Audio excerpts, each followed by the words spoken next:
Ceux qui ont accès, ouvrez votre Bon caméra sabbat. afin que nous Bon puissions sabbat, bon sabbat. 57 sur la ligne.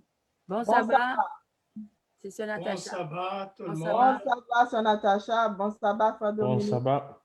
Bon sabbat à Bon tous. sabbat, Sœur Joseph. Alors, c'est juste ça. Alors, les autres ne veulent pas dire bon sabbat? Bon Non. sabbat. Bon sabbat. Bon sabbat. Bon sabbat. Sabbat et bonne Bon sabbat, Pasteur Esther. Adoration. On te voit. Bon sabbat, Sœur Guédie. Bon sabbat, Pasteur Esther. Bon sabbat, Sœur Nancy, Sœur Esther Anne. Annecy. Bon sabbat, Bon Sœur Anne. sabbat, la famille Ballon. Bon sabbat. Bon sabbat, Sœur Ghislaine. Bon sabbat, Sœur Bon Ghislaine. sabbat tout le monde. Je sais que Sœur Tanger est là aussi. Bon sabbat, Sœur Tanger.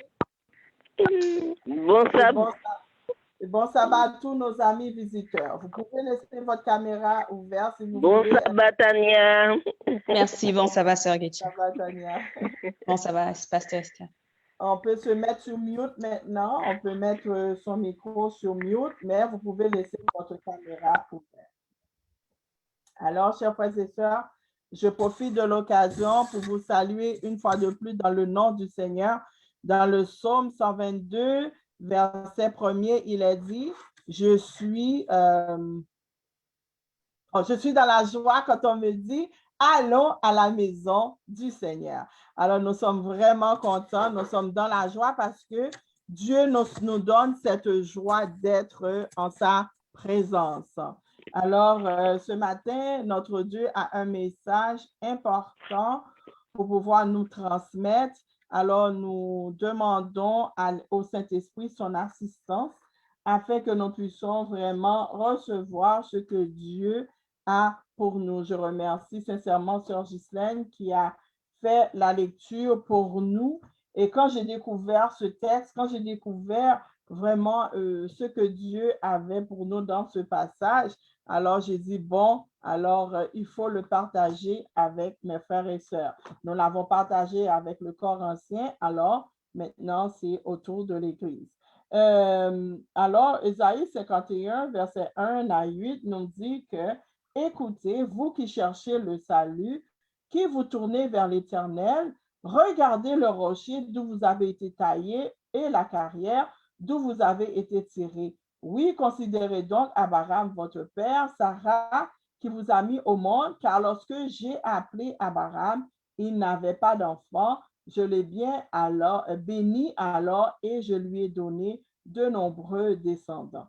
Alors, on y va au verset 8, parce qu'on va revenir, car ils seront, les méchants, on parle, car ils seront mangés par la vermine comme un habit et rongés par les mites comme la laine. Quant à mon œuvre de justice, elle sera établie pour toujours. Mon salut le sera pour toutes les générations. Alors, si je devais donner un titre à mon sermon au partage de ce matin, ce serait « Ne t'inquiète pas, sois content ». Alors, prions, nous allons courber la tête pour une prière. S'il faut traverser le brûlant désert, Dieu sait le chemin d'avance. S'il faut traverser le brûlant désert, je suis plein de confiance. Alors ce matin, Seigneur, nous venons vers toi parce que nous avons confiance en toi. Nous sommes remplis de confiance. Pourquoi? Parce que nous savons qui tu es. Merci, depuis dans l'école du sabbat, tu nous as bénis et tu as dit que tu as un nouveau nom pour nous. Depuis qu'on se donne à toi, depuis qu'on t'a accepté dans notre vie, tu as changé notre nom. Nous ne sommes plus voleurs, nous ne sommes plus menteurs, mais nous sommes appelés enfants de Dieu, enfants de lumière. Oh, c'est merveilleux d'être en ta présence, c'est merveilleux d'étudier ta parole. En ce moment, nous voulons nous retirer, nous voulons te donner la place afin de pouvoir nous parler. Que le Saint-Esprit prenne le contrôle de notre être de tout entier, afin que tout ce qui sera dit et fait soit pour ta gloire et pour ton honneur. Change-nous, transforme-nous, remplis notre cœur de joie, car nous en avons besoin. En Jésus, nous t'avons prié, qui vit, qui demeure au siècle des siècles. Amen. Amen. Alors, nous saluons aussi tous nos amis visiteurs qui sont là et nous disons une fois de plus un joyeux anniversaire à tous nos enfants, les enfants de Béthanie. Et s'il y a des amis visiteurs aussi qui fêtent leur anniversaire, nous leur disons joyeux anniversaire dans la présence du Seigneur, que vous soyez adultes ou enfants, parce que c'est une bénédiction que Dieu nous permet, vous permet de voir une nouvelle année, un nouveau printemps et que le Seigneur vous bénisse abondamment. Alors, c'est un livre que j'aime beaucoup, le livre d'Ésaïe. On voit que le prophète Ésaïe nous relate cette lutte entre deux volontés opposées. Alors, on peut dire quelque chose au niveau de nous. On dit que parfois, la vie chrétienne ressemble à un combat entre deux volontés, celle de Dieu contre la vôtre. Vous vous heurtez à lui et vous essayez de n'en faire qu'à votre tête, en demandant ou même en exigeant que Dieu vous accorde l'avenir que vous souhaitez. Lorsqu'il persiste à vouloir accomplir les desseins, vous criez votre frustration, votre colère et votre souffrance. Vous vous demandez pourquoi il ne se soucie pas à vos désirs, pourquoi je suis malade, pourquoi je n'ai pas de réponse. De bout à l'autre de l'histoire, les enfants de Dieu se sont opposés à ses plans. Ils les ont contestés, voire même rejetés, malgré le fait que Dieu lui avait promis à plusieurs reprises un avenir glorieux. La nation d'Israël a poursuivi son propre chemin pour finalement découvrir au fil du temps que les voies de Dieu étaient bien meilleures que les siennes. Et dans la parole, il est dit, les voies de Dieu sont impénétrables. Oh, qui peut les connaître? Alors, nous allons vraiment décortiquer et découvrir des parties dans le livre d'Ésaïe et on va voir vraiment qu'est-ce que Dieu a pour nous. Alors, la question qu'on peut se poser, qu'est-ce que ça veut dire le nom Ésaïe? Le nom Ésaïe veut dire le salut de Dieu. Alors, le livre d'Ésaïe, il accorde une importance générale sur le rôle de Jérusalem dans les plans de Dieu. Et on a vu à travers les siècles, on va découvrir l'histoire et des visions que Dieu va donner au prophète Israël. Pourquoi le livre d'Ésaïe est important dans le Nouveau Testament? Parce que ce livre-là nous amène à la naissance de Jésus. Il annonce la naissance de Jésus, alors c'est vraiment quelque chose d'important. Et qui a écrit le livre d'Ésaïe? Le livre d'Ésaïe a été écrit par le roi Ézéchias et qui a régné en 715 à 686 BC et son aide. Ça a été écrit par avec son aide. OK, ce livre révèle aussi la miséricorde de Dieu sur son peuple.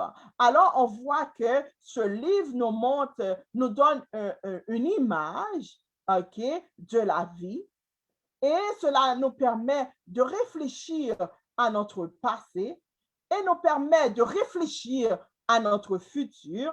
Et nous allons découvrir à travers ce livre que Dieu n'a jamais changé et que son plan pour nous est éternel. Amen. Alors, lorsqu'on prend le livre, le chapitre 1, on va voir dans tous les chapitres qu'est-ce que Dieu veut nous dire. Le chapitre 1 du livre d'Ésaïe nous dit que Dieu nous appelle à l'écouter, un appel à l'attention. Et le second livre, du chapitre 2 à 5, on voit de gros ennuis pour Juda et Israël.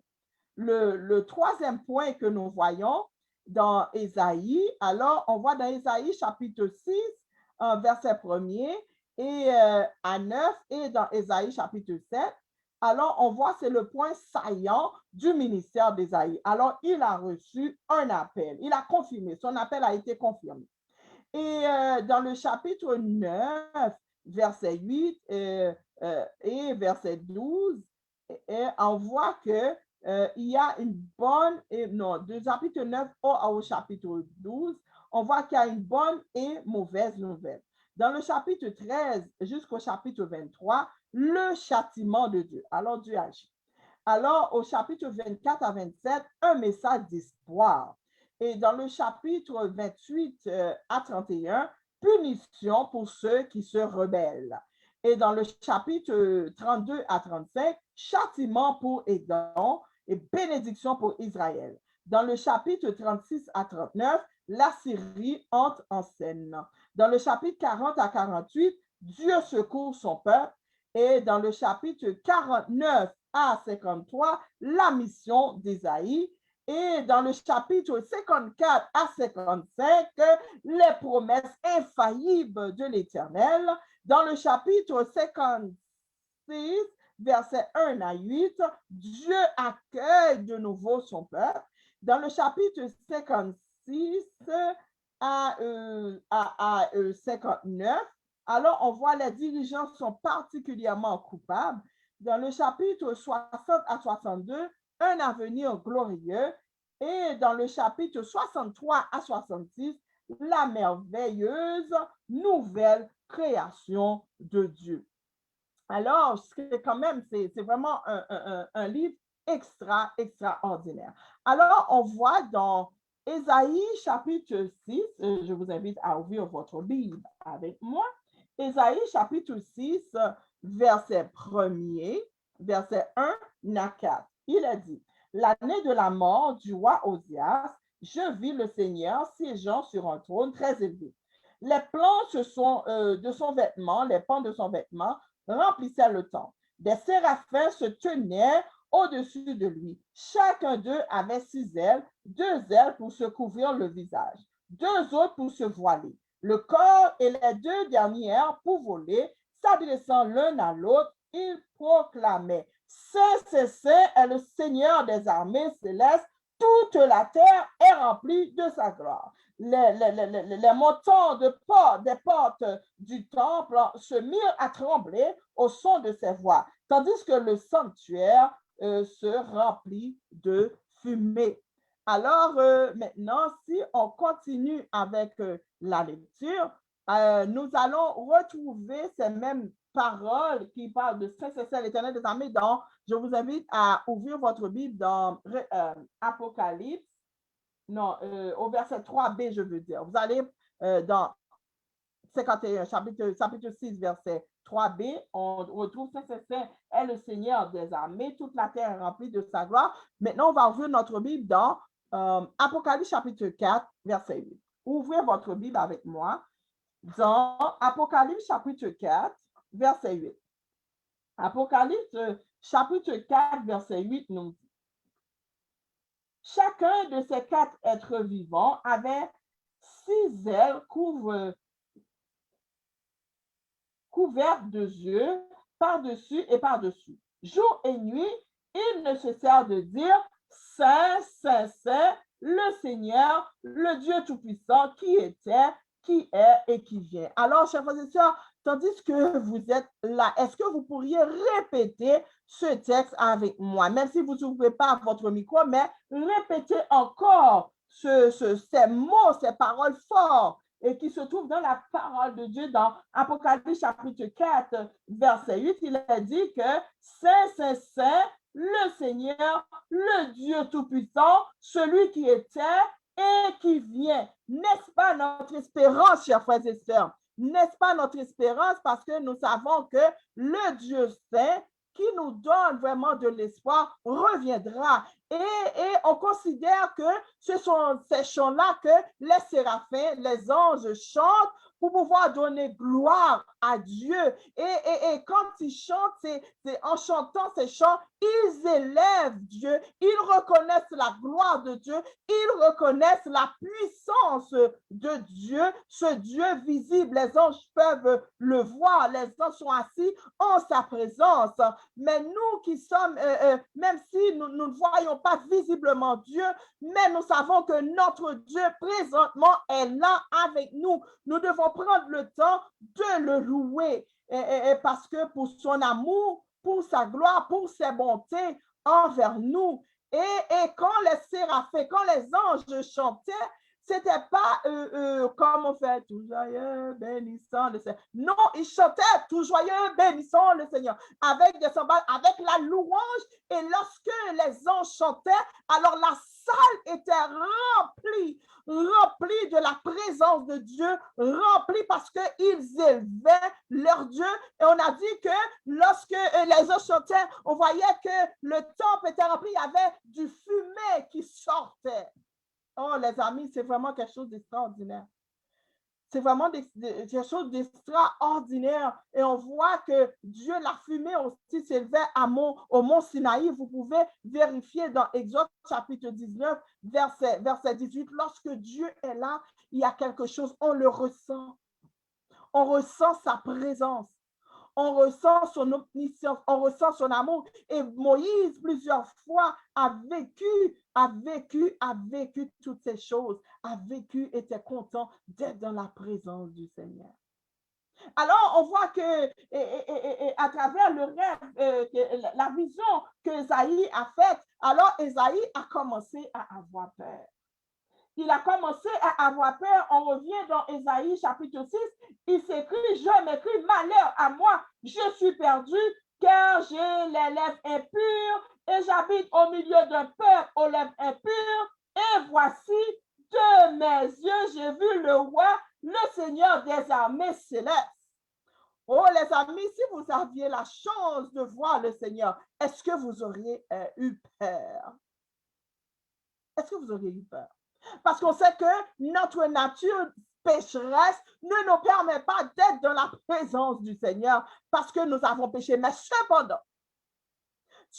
puisque Dieu nous aime, Dieu ne va pas nous tuer. Au contraire, Dieu va enlever notre iniquité pour qu'on soit pur pour être en sa présence. C'est ce Dieu-là que nous servons. Alors, on voit que, tandis que Ésaïe avait peur, il commençait à dire, oh my God, oh Seigneur, je vais mourir parce que je suis impur, je ne peux pas être dans ta présence.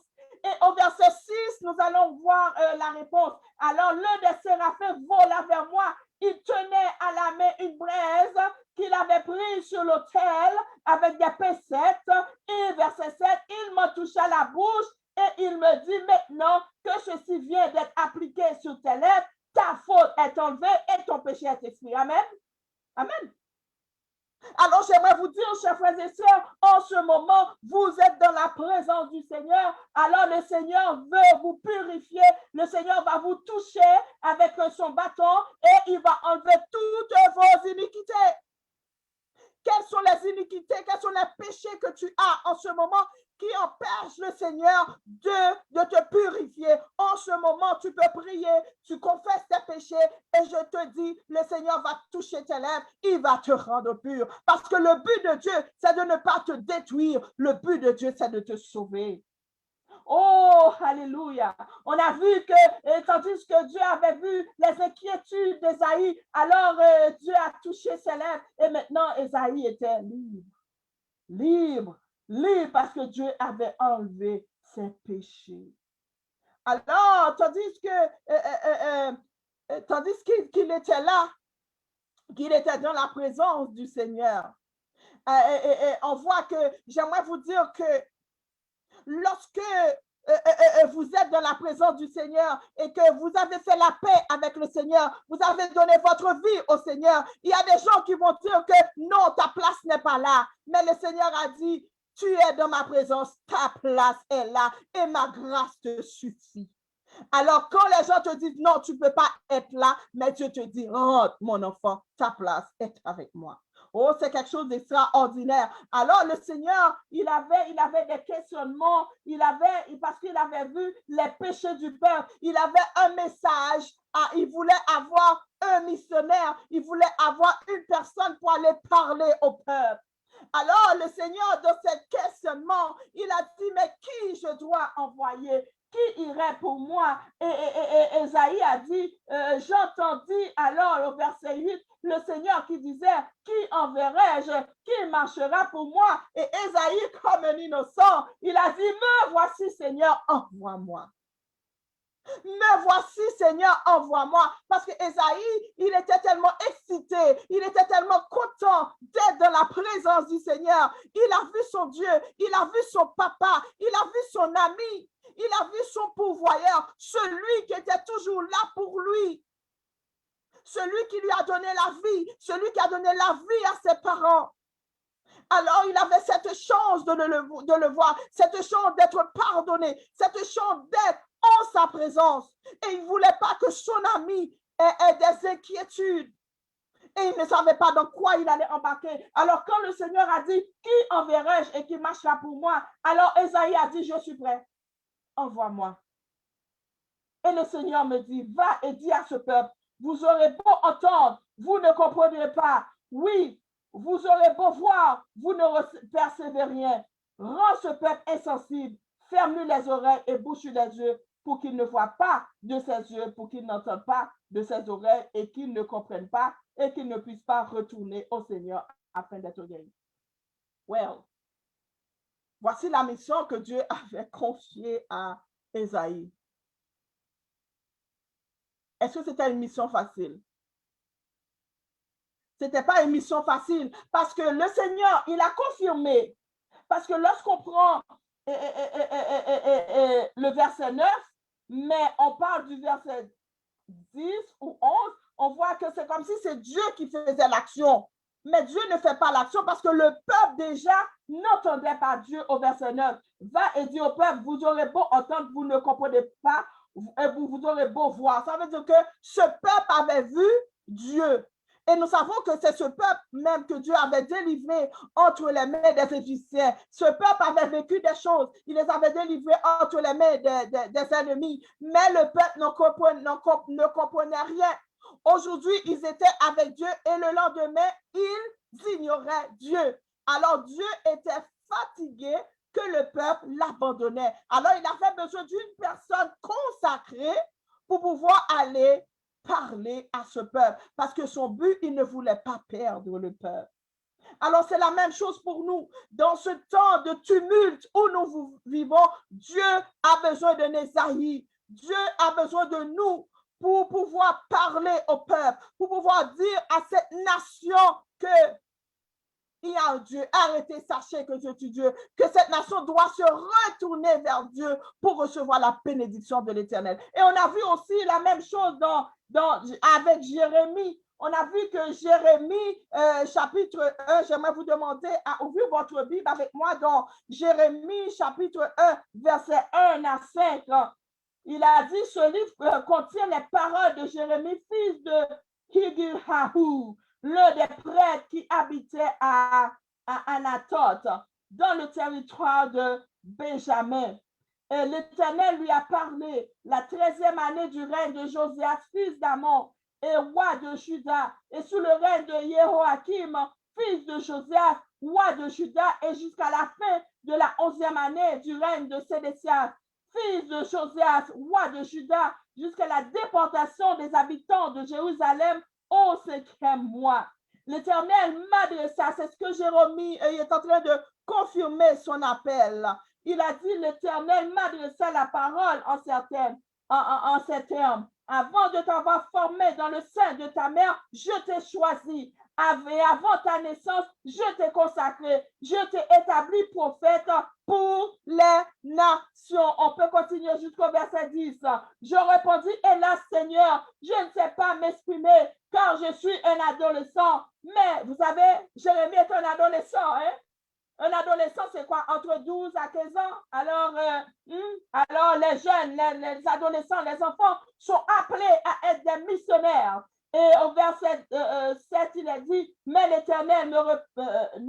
au verset 8, alors l'Éternel... Non, au verset 8, je m'excuse. N'aie pas peur de ces gens, car je suis avec toi pour te protéger. L'Éternel le déclare. Ça veut dire que quand Dieu nous appelle, il nous donne aussi sa protection. On a vu que Jérémie, il était un enfant. Quand il a reçu l'appel, il avait des inquiétudes. Parce que pour dire, je ne sais pas parler, je ne connais pas toute la parole. Seigneur, est-ce que vraiment tu veux m'envoyer? Tu veux que ces gens-là me mangent? Mais le Seigneur a dit, n'aie pas peur. Tu n'as pas besoin d'avoir peur parce que je suis avec toi. Et Josué aussi avait les mêmes questions quand Moïse est mort parce que lui devait prendre la relève. En tant que jeune homme, il avait peur. Alors le Seigneur a dit, n'aie pas peur. Ce que tu vas faire, mange la parole matin, midi et soir. Étudie ta parole. Connecte avec moi. Je vais t'aider. Je vais te fortifier. Courage parce que je suis avec toi. Alors au verset 9, dans Jérémie chapitre 1, alors l'Éternel tendit la main et me toucha la bouche et il me dit, tu vois, je mets mes paroles dans ta bouche. Alléluia. Quand Dieu choisit ses enfants, il fait provision pour ses enfants. Il a dit, pourquoi tu as peur? Tiens, voici la parole dans ta bouche.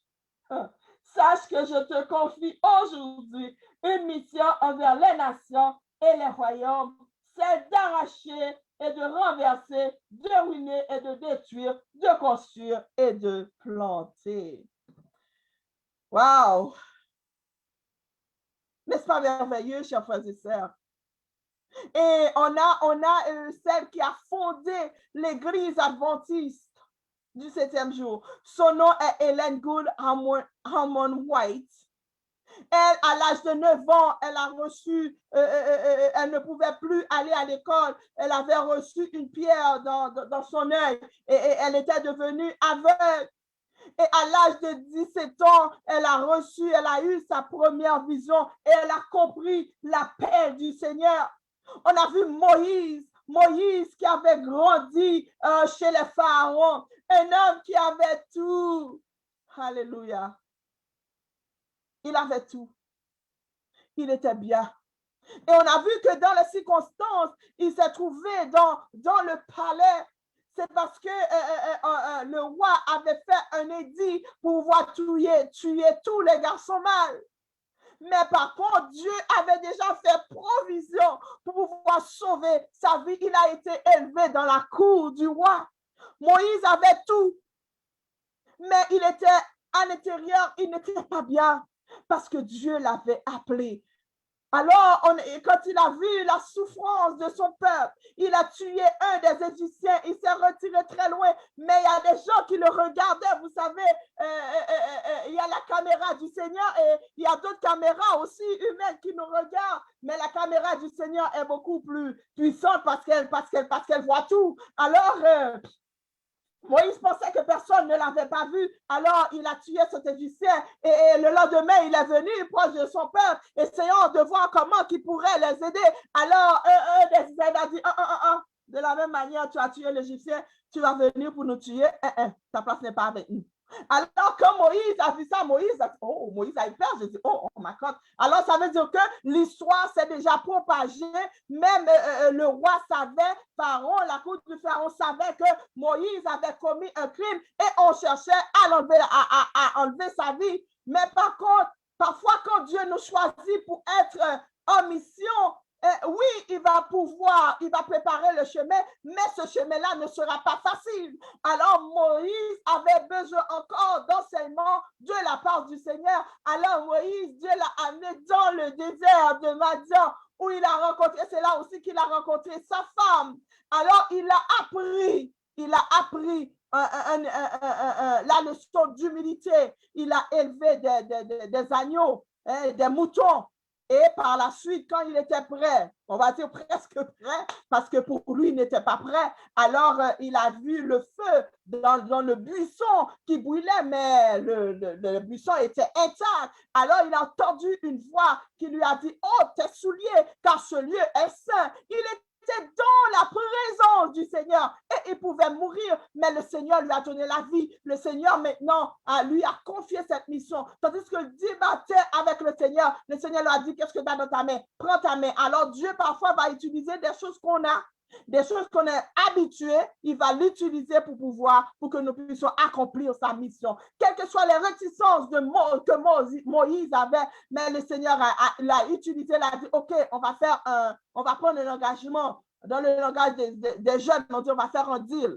Alors, l'engagement qu'ils ont fait, c'était que Dieu serait la bouche de Moïse et que Dieu va parler à Moïse et Pharaon sera la bouche de Moïse. Et c'est comme ça que la mission s'était faite par Pharaon, par Moïse et par Dieu. Alors, on a vu qu'il y avait 3 personnes impliquées, Dieu le Père, Moïse et Pharaon.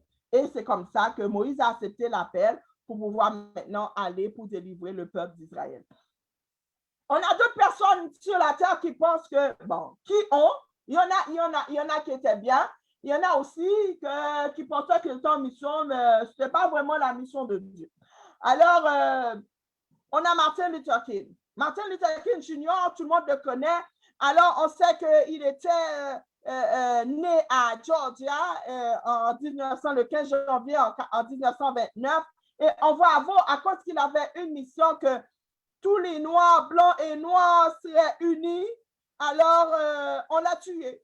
On l'a tué le 4 avril 1968. Alors, à cause de l'unité, il rêvait pour qu'il n'y ait plus de l'injustice raciale. Son rêve était que toutes les races soient unies. Bon, maintenant, si on fait un autre tour, si on va en Germanie, et on voit, vous connaissez cette personne, Adolf Hitler. Adolf Hitler était un narcissiste acharné et ce qu'il a fait, il a exterminé le peuple juif. Et plus de 6 millions de personnes ont trouvé la mort dans les camps de concentration juive. Alors, lui, il n'avait pas de problème de détruire tout le monde, que tu sois handicapé, homosexuel et autres. C'est que lui, c'était un dictateur acharné. Pour lui, sa mission, c'était de détruire ces peuples-là. Il n'avait pas le droit de vivre. Alors, on voit que de nos jours, il y a une pandémie qui nous assaille, une pandémie qui fait à tout le monde peur. Nous sommes enfermés chez nous, nous ne pouvons pas sortir et il y a des variantes. Nous sommes rendus à la 4e variante. Et aux États-Unis, il y a eu au moins plus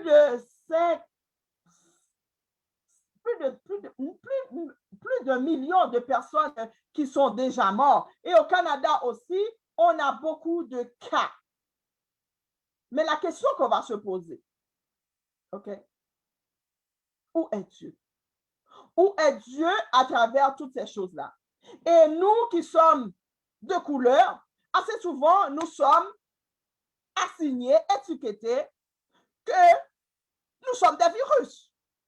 Je ne sais pas si je dis ça bien. Que les virus viennent de nous. Ou bien nous sommes trop sur cette terre, alors nous devons nous éliminer. Mais grâce soit rendue à Dieu, notre Créateur, celui qui a le contrôle de tout, celui qui est le roi des rois, le Seigneur des seigneurs, il dit non. Que les hommes sachent que je suis Dieu. On voit dans l'Union africaine qui crie au secours de ces Africains qui étaient en Chine parce qu'on dit que ces Africains-là, c'était eux qui avaient apporté le virus. Et on voit que à travers tout ce qu'on vit, et cette semaine, nous avons vu que justice a été faite pour l'Amérique et on sait que tous les pays, beaucoup de pays ont manifesté pour l'action qu'il y a eu pour notre frère George Floyd.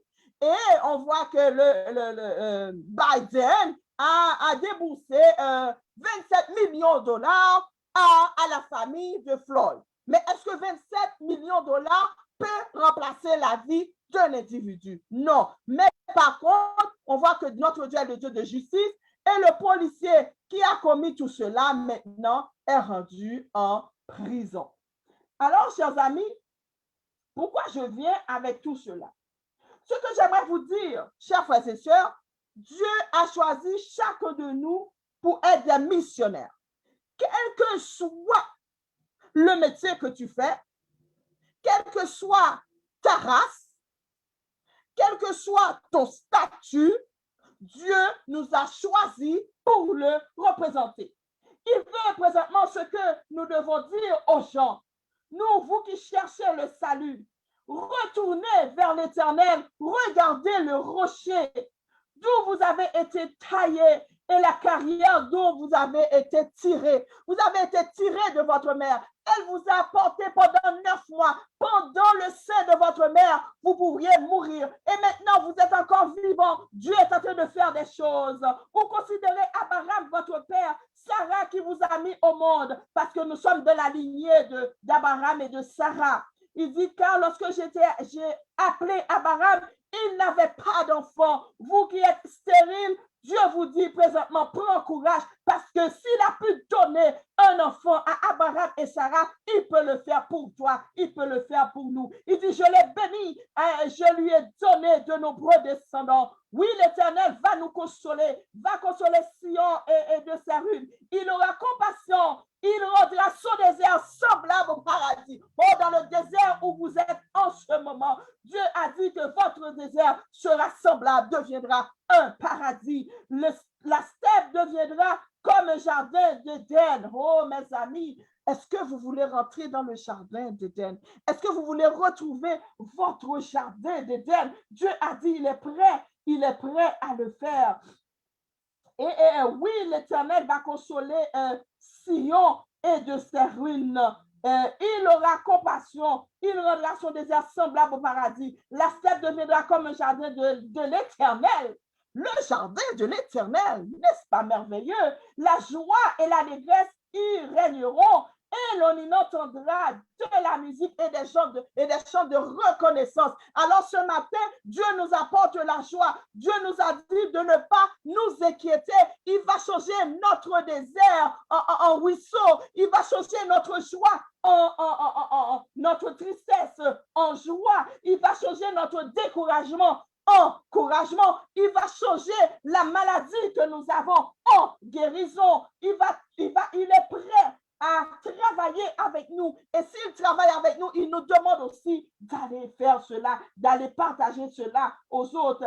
Et il entendra de la musique et des chants de reconnaissance. Prête-moi attention, mon peuple, église de Bethanie et les amis visiteurs qui nous écoutent. Dieu nous dit de prêter attention. Nous qui sommes ces nations, tendez nos oreilles, ouvrez nos oreilles, car il a dit, car je promulguerai la loi et je proclamerai mon droit. Et cette loi, Dieu nous a dit dans Jérémie 33 qui va écrire sa loi dans notre cœur pour pouvoir éclairer les peuples. Oui, il a dit, il fera bientôt justice. Mon salut va paraître. Les justices que nous vivons présentement, Dieu nous a dit, il va mettre fin à l'injustice. Son salut va paraître et son bras jugera les peuples. Alors c'est pour ça que lorsque nous agissons, chers frères et sœurs, nous devons faire attention parce que Dieu prend note. Il prend note de nos actions parce qu'il reviendra nous juger. Il jugera les peuples, les îles, les régions côtières regarderont à moi. Elles se remettront. Et si les hommes étaient intelligents présentement, ils allaient se remettre entre les mains de Dieu parce que nous vivons dans un temps de confusion. Tout le monde a peur. Mais si les hommes étaient assez intelligents, ils allaient retourner à Dieu. Parce que Dieu a un plan pour chacun de nous. Un plan de paix et non de malheur afin de nous donner un avenir de l'espérance.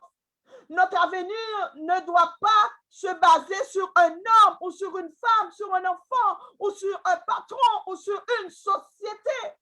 Notre avenir doit se baser sur le Seigneur. Oh, levez les yeux au ciel. Baissez-les sur la terre. Car comme une fumée, le ciel s'évanouira. Et comme un vêtement, la terre s'usera. Les habitants mourront comme des mouches. Vous entendez? Entendez. Ces habitants mourront comme des mouches. Mais mon salut sera établi pour toujours. Lorsqu'on choisit Dieu, même si nous devrions passer par la mort, mais nous avons la garantie du salut. Nous avons la garantie qu'un jour, le Seigneur viendra nous chercher et nous allons vivre avec lui pour le temps et pour l'éternité. Oui, mais mon salut sera établi pour toujours. Mon œuvre de justice ne sera jamais ébranlée. La justice de Dieu est infaillible. Écoutez-moi, vous qui savez ce qui est juste, ô peuple, toi qui portes ma loi au fond du cœur, ne crains donc pas les injures des hommes. Même si on vous injure, ne craignez pas ces choses. Les injures des hommes que leur outrage ne t'ébranle jamais, car ils seront mangés par la vermine, hélas, comme un habit est rongé par les mites, comme la laine. Quant à mon œuvre de justice, elle sera établie pour toujours. Mon salut le sera pour toutes les générations. Alléluia. Telles sont les promesses que Dieu nous fait. Telles sont les promesses que Dieu vous envoie ce midi, Église de Béthanie. Les personnes qui sont sur le net, telles sont ces promesses que Dieu nous envoie. Il vous dit ce midi, ne t'inquiète pas, sois content, parce que ce que je prépare pour toi, ce sont les choses qui ne sont jamais montées dans ta tête. Ce sont des choses que tu n'as jamais vues. Mais ce que je prépare, ce sont des choses extraordinaires. Ce seront des choses pour ta vie, pour tes enfants, pour ton mari, pour ta communauté, parce que je t'aime. Et il vous dit, moi l'Éternel qui t'a créé, Ésaïe 43, verset 1er jusqu'au verset 3. Maintenant, l'Éternel qui t'a créé, ô peuple de Jacob, ô Béthanie, ô à toutes les personnes qui sont sur la ligne et qui t'a façonné, ô Israël, te déclare ceci, ne sois pas effrayé car je t'ai délivré. Par la foi, Dieu nous a déjà délivrés. Ne perdons pas courage. Je t'ai appelé par ton nom, tu es à moi. Tu as un nom aux yeux de l'Éternel. L'Éternel t'honore, l'Éternel t'élève parce qu'il dit, tu es à lui. Quand tu passeras par les eaux, je serai avec toi. Quand tu traverseras les fleuves, ils ne te submergeront point. Je ne sais pas quel fleuve que vous avez présentement. Est-ce que c'est la maladie? Est-ce que c'est un manque d'argent? Est-ce que c'est un manque de foi? Est-ce que c'est la peur? Est-ce que c'est la dépression? Il a dit, quand tu marches dans le feu, il ne te fera pas de mal, comme les 4 jeunes Hébreux, et tu ne seras pas brûlé, puisque moi, l'Éternel, je suis ton Dieu, le Saint d'Israël, ton sauveur. Verset 4, parce que tu m'es précieux et que tu as du prix à mes yeux, du prix pour moi, et que je t'aime. Je donnerai des hommes en échange de toi et des nations contre ta vie. Sois sans crainte, car je suis avec toi. Chers frères et sœurs, je ne sais pas qu'est-ce que vous avez besoin de plus. Le Seigneur vous dit qu'il vous aime. Le Seigneur vous dit, quel que soit ce que vous vivez, il est avec vous, vous allez passer à travers. Et même si vous mourrez, mais vous avez de l'espérance. Et Dieu nous donne ce message d'espoir pour pouvoir le dire aux autres. On a vu Ésaïe, un jeune. Il a dit oui au Seigneur et Dieu l'a utilisé. Jérémie, un adolescent. Il a dit oui au Seigneur et Dieu l'a utilisé. On a vu Moïse, un jeune adulte. Dieu l'a utilisé. Josué, un jeune adulte. Dieu l'a utilisé. Dieu veut utiliser chacun de nous afin que nous puissions être des porte-lumière. Mais en attendant, il nous dit qu'on n'a pas besoin de nous inquiéter. Soyons contents parce qu'il nous a choisis pour le représenter dans ce monde troublé. Y a-t-il des amis visiteurs sur cette ligne qui n'ont pas encore fait la paix avec le Seigneur? Vous avez vu ce qui se passe en ce moment. Nous sommes à l'aube de la venue du Seigneur. Qu'attends-tu pour donner ta vie au Seigneur? Parce que Dieu entend tes tempêtes. Les tempêtes que tu vis présentement, tu as besoin de Dieu pour te délivrer. Qu'est-ce qui t'empêche de donner ta vie au Seigneur? Parce que nous ne sommes pas fous d'accepter Dieu dans notre vie parce qu'on sait ce que Dieu a pour nous. Et dans le proverbe haïtien, on dit, on connaît le goût de notre bouche. Quand tu connais le goût de votre bouche, quand vous avez choisi un plat, vous allez choisir le meilleur plat parce que dans votre bouche, c'est bon. Alors Dieu est bon, chers frères et sœurs. Dieu est bon, chers frères et sœurs. Dieu vous aime. Il a un plan pour votre vie. Il vous dit, vous n'avez pas besoin d'avoir peur parce que si vous venez à lui, il va vous donner la force et le courage de passer à travers. Et ce qu'il dit encore, il va revenir bientôt nous chercher. Très bientôt, nous allons partir. Et Dieu nous accepte tels que nous sommes. Nos péchés ne peuvent pas nous séparer de Dieu. Lorsque nous allons vers lui, nous disons, Seigneur, nous te demandons pardon et il nous purifie. Il purifie nos lèvres. Il nous rend purs devant lui. Nous allons prier. Nous allons demander à Dieu de nous donner la force, le courage nécessaire de rester toujours en sa présence et de l'accepter dans notre vie. Oh grand Dieu Tout-Puissant, nous bénissons ton Seigneur de nous avoir parlé ce matin. Ce matin, tu nous dis de ne pas nous inquiéter, que nous puissions être contents. Oui, Seigneur, nous sommes contents d'être en ta présence et nous savons que tu as un plan pour chacun de nous.